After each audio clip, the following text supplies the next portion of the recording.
Hello, my dear friends. Welcome back to another exciting episode of Tim and Tom's Film Nights. I hope you're all doing well and have enjoyed your weekend as much as we have here at the studio. Ah, yes, speaking of the studio, did you know that the forest scenes in Avatar were actually filmed on Earth? Timothy Ames, anyway. Tonight we are diving into a classic piece of cinema, The Godfather, a masterpiece directed by none other than Francis Ford Coppola, who also co-wrote the screenplay with Mario Puzo, based on his best-selling 1969 novel. I, for one, absolutely loved every moment of it. There's just something about Mafia families and their complex relationships that really captures my attention. Oh, Tom, you always fall for these overrated gangster flicks. Thomas chuckled. You know what they say, you can't deny the classics. Timothy snorts in disagreement. But seriously, though, The Godfather is truly a gem among gems. It has everything you could possibly want from a film, drama, suspense, even some light-hearted moments. Not to mention an ensemble cast that includes legends like Marlon Brando, Pacino, James Caan, Richard Castellano, Robert Duvall, Sterling Hayden, John Marley, and Diane Keaton. I don't know, Tom, it just didn't do much for me personally. Thomas Ames and Surprise. Really? But, oh, Timothy, you're such a fan of period pieces and gangster films. What could possibly be the issue? Well, first off, I found the pacing to be extremely slow. It felt like nothing ever really happened until the final 30 minutes when all hell broke loose.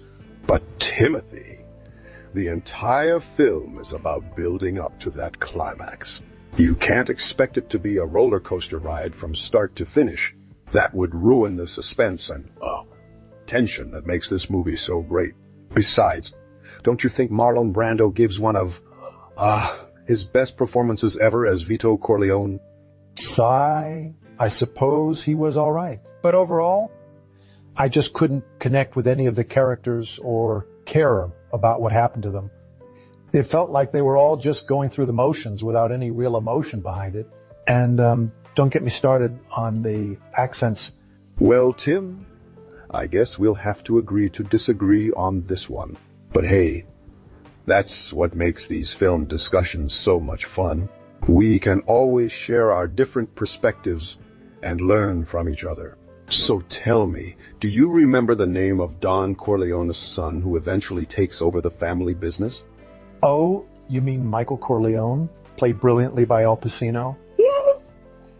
I remember he starts off as a reluctant member of the family business, but eventually succumbs to his destiny and becomes the ruthless Mafia boss. But honestly, Tom, I found myself zoning out during the long scenes of dialogue that didn't really go anywhere or contribute much to the overall plot. I mean, who cares about how many shoes some lady owns?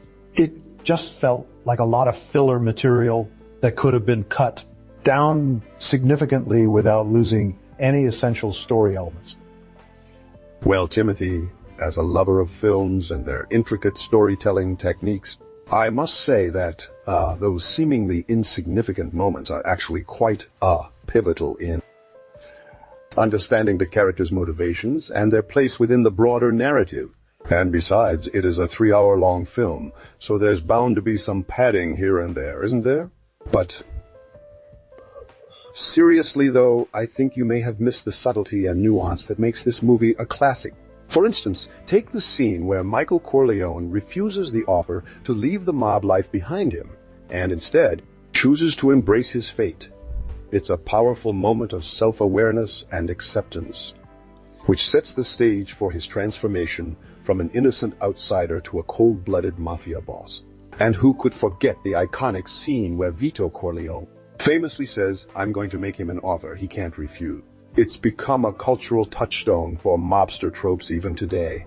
So, Timothy, old chap, would you reconsider your initial assessment of The Godfather and maybe give it another chance? Perhaps watch it again with fresh eyes and open mind? Or at least acknowledge its impact on the crime genre as a whole? I'm afraid I don't see the point, Tom. I mean, it's just a movie, right? It's not like it's based on real events or anything significant. Speaking of which, Timothy, Do you know what inspired the iconic scene where Vito Corleone famously says, "I'm going to make him an offer he can't refuse"?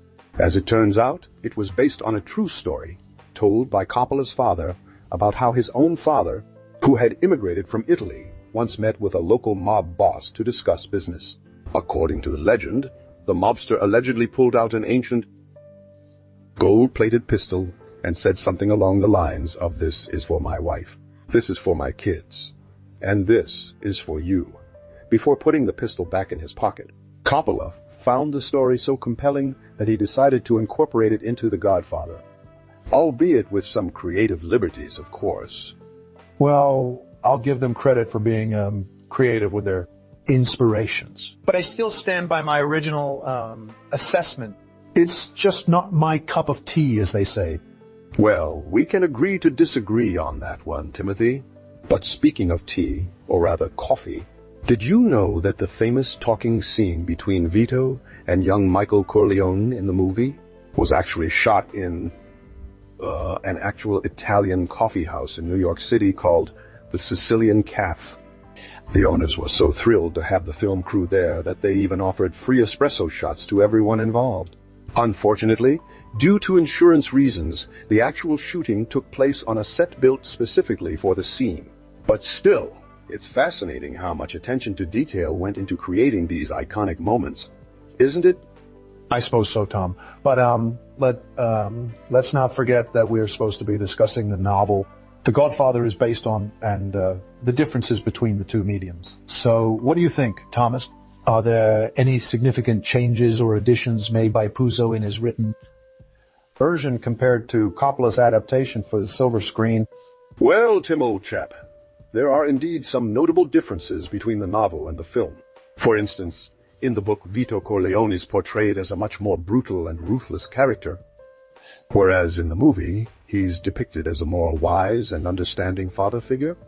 Additionally, the novel delves deeper into the lives of other mob families like the Tartaglia and the Cunezes, who only get brief mentions or are completely absent from the film.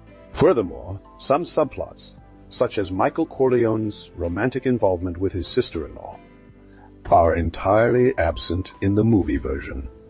However, despite these differences, both the novel and the film have captured the essence of the story of the rise and fall of a mafia family, and their respective portrayals have resonated with audiences worldwide. So what do you think about those changes, Timothy?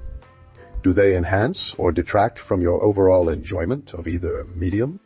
While I appreciate the detailed comparison between the novel and the film, Thomas, I still stand by my original assessment. The Godfather is just not my cup of tea, as they say, and I don't think it ever will be. But hey, that's what makes these discussions so interesting, isn't it?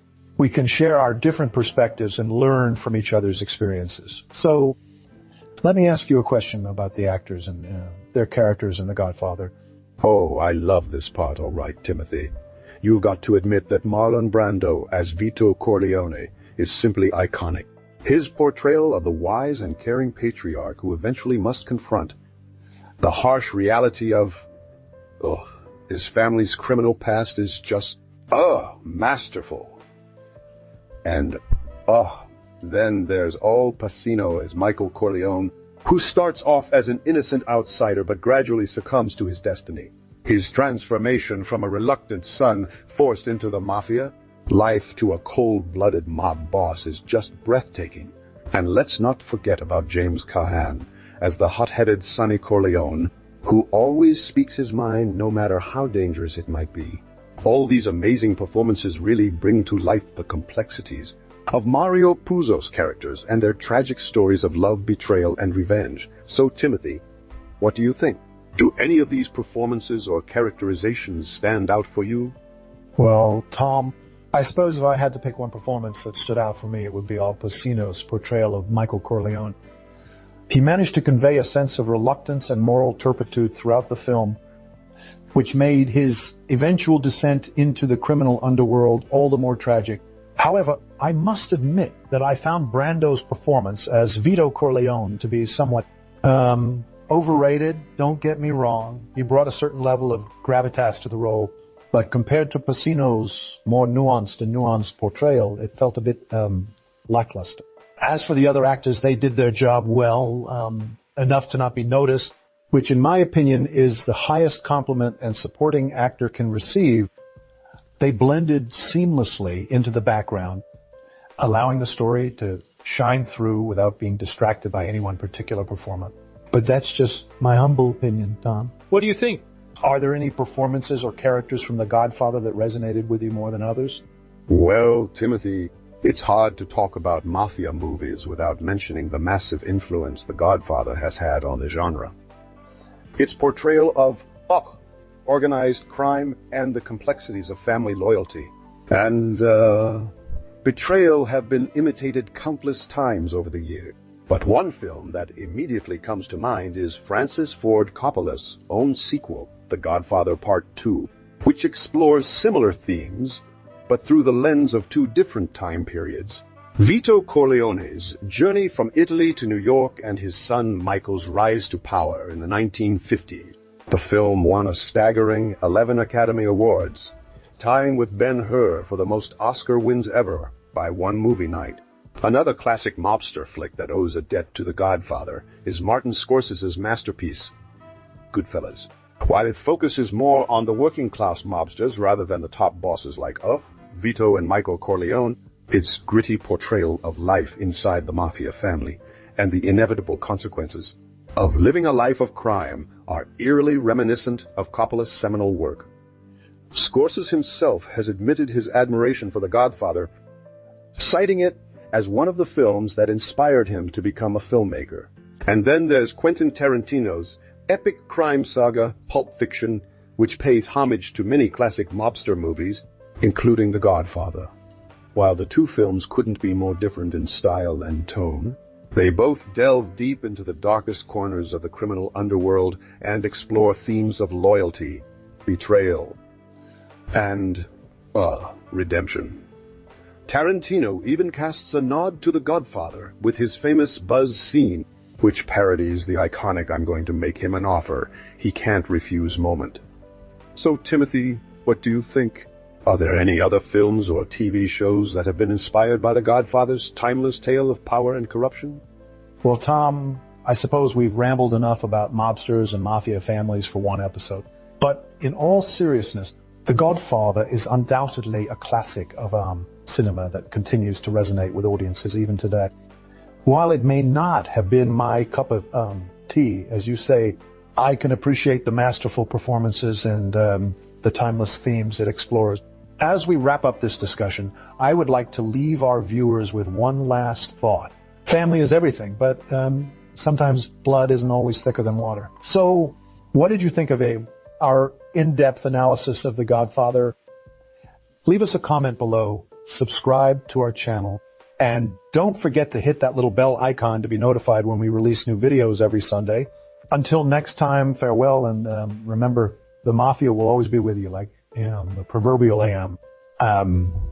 cough breathing.